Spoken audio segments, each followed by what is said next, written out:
समंदर में बन रहा एक और तूफान अब भारत में लोगों की धड़कनें बढ़ा रहा है।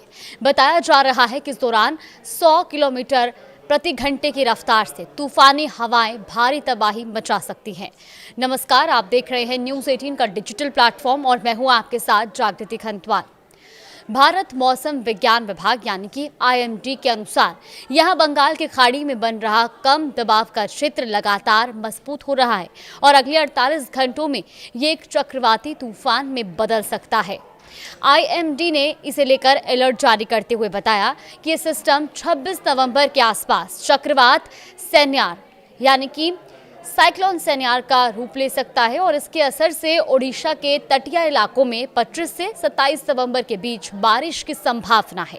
IMD की तरफ से जारी ताज़ा अपडेट के मुताबिक फिलहाल ये सिस्टम मलक्का, जलडमरूमध्य और दक्षिण अंडमान सागर के आसपास सक्रिय है और धीरे धीरे दक्षिण पूर्व बंगाल की खाड़ी की ओर बढ़ रहा है।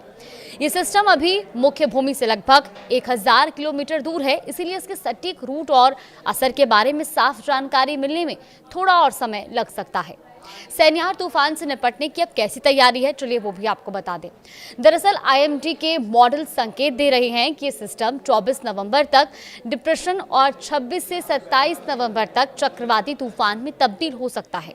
27 नवंबर के आसपास बंगाल की खाड़ी में हवा की रफ्तार 100 किलोमीटर प्रति घंटे तक पहुंच सकती है और इससे समुद्र बहुत उग्र होने और दक्षिण ओडिशा के तटीय जिलों में भारी बारिश की आशंका है।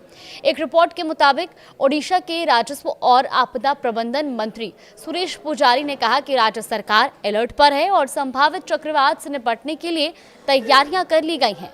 उन्होंने ये भी बताया कि सरकारी मशीनरी पूरी तरह तैयार है, चाहे सिस्टम आगे और अधिक ताकतवर ही क्यों ना हो जाए।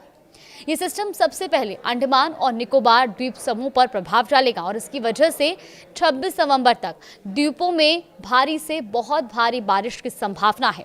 निकोबार क्षेत्र में 24 और 25 नवंबर को बारिश चरम पर रहने का अनुमान है। हवा की रफ्तार 30 से 35 किलोमीटर प्रति घंटे से शुरू होकर करीब 55 किलोमीटर प्रति घंटे तक जा सकती है और ऐसे में 25 नवंबर को ये स्पीड और ज़्यादा बढ़कर करीब 65 किलोमीटर प्रति घंटे होने की भी आशंका है।